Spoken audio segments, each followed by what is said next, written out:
बर्तमान देखंतु सबु सिम यूजर मानक पई बहुत बड़ गोटे खुशी खबर आसबाक जाउची।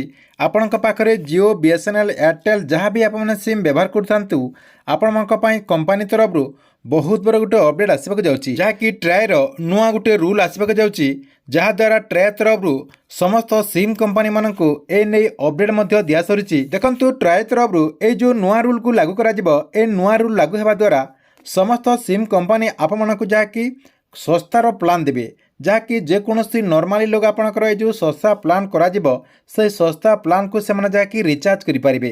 कहवाक गले सबू कंपनी मानकर जो रिचार्ज प्लान रही से रिचार्ज प्लान सस्ता होगाक जाऊँगी। आपणकर जियो एयरटेल बीएसएनएल आपणकर जहाँ भी कंपनी रही सब कंपनी रिचार्ज प्लान जहाँकि सस्ता होगाक जाऊँगी। तेबे ए नहीं कौन अपडेट रही जहाँकि आपको मुझे वीडियो माध्यम पूरा डिटेल जनइबी, जहाँकि आपने ये वीडियो माध्यम यही विषय पूरा डिटेल जानीपारे। ता पूर्व वीडियो को गोटे लाइक कर दिंतु एवं जो मैंने चैनल को नुआ आसवे चैनल को सब्सक्राइब करके पाखर थिबा बेल आइकन को क्लिक करके ऑल नोटिफिकेशन ऑन कर दिंतु।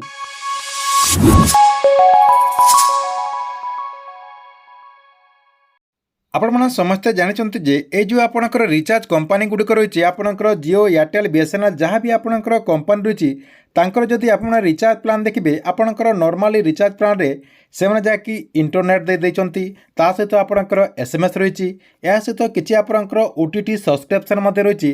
सेथिपाई ए जो कंपनी गुड़िकर रिचार्ज प्लान रही से रिचार्ज प्लान रे प्राइस गुड़िक बढ़ी जाइए, जहाँकि ग्राहक मानू अधिक रिचार्ज करने को पड़ी। देखंतु जनक इंटरनेट दरकार ना किंतु सेमानक जहाँकि इंटरनेट पाई मध्य रिचार्ज टंका देवाक पड़ी। आपणकर एसएमएस सेमानक दरकार ना किंतु सेमाने जहाँकि एसएमएस रे मध्य टंका दौरान। देखंतु जन आपणकर फीचर फोन रखी तथापि से आपणकर इंटरनेट प्लान रो रिचार्ज करुच्ची, ता सहित आपणकर जो ओटीटी सब्सक्रिप्शन रही से ओटीटी सब्सक्रिप्शन भी से रिचार्ज करुच्ची। सेथिपाई ट्राय तरफ गोटे बहुत बड़ अपडेट आसी जहाँकि ट्राय तरफ गोटे नुआ रूल लागू करा जायछि। समस्त कंपनी को ट्राय तरफ ए नहीं निर्देश दि जायछि। कहुचे जनवरी मसरे आपणकर गोटे नुआ रूल लागू करा जिवो। आपणकर जियो एयरटेल वोडाफोन जहाँ भी आपने सिम व्यवहार करछंती एथिरे आपणकर गोटे नुआ रूल लागू करा जिवो, जहाँकि कंपनी तरफ अति आपणकर लोएस्ट प्राइस रे गोटे आपणकर रिचार्ज प्लान आसीबो।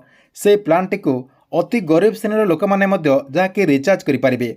से आपणकर खाली कॉलिंग ऑप्शन रही आपणकर एसएमएस रही खाली कॉलिंग करेंगे और आपने एसएमएस करेंगे, जहाँकि आगुरी आपणकर ये जो प्लान रही से प्लान टी को जहाँकि ट्राय तरफ पुणी थे लागू करने समस्त सिम कंपनी मानक कहुई। नुआ रूल लागू होगा द्वारा आपको जहाँकि इंटरनेट रो टंका देवाक पड़ोनी, खाली आपने जहाँकि आपणकर कॉलिंग एवं एसएमएस रिचार्ज करेंगे और इंटरनेट व्यवहार आपने जब चाहूबे ताले आपको अलग जहाँकि इंटरनेट पैक आपको रिचार्ज करने को पड़ो।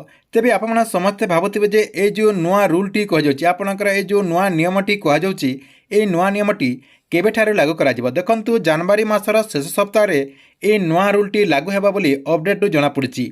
ठीक अच्छे एथिला आपनका पई गुटे बहुत बड़ अपडेट। आपनक वीडियो केमती लागला कमेंट बॉक्स रे निश्चय गुटे कमेंट करिवे एवं गवर्नमेंट जेकोसी नुआ योजनार अपडेट आप सर्वप्रथम देखा चाहूँगे ये चैनल टी को आप रेगुलर देखुतांतु।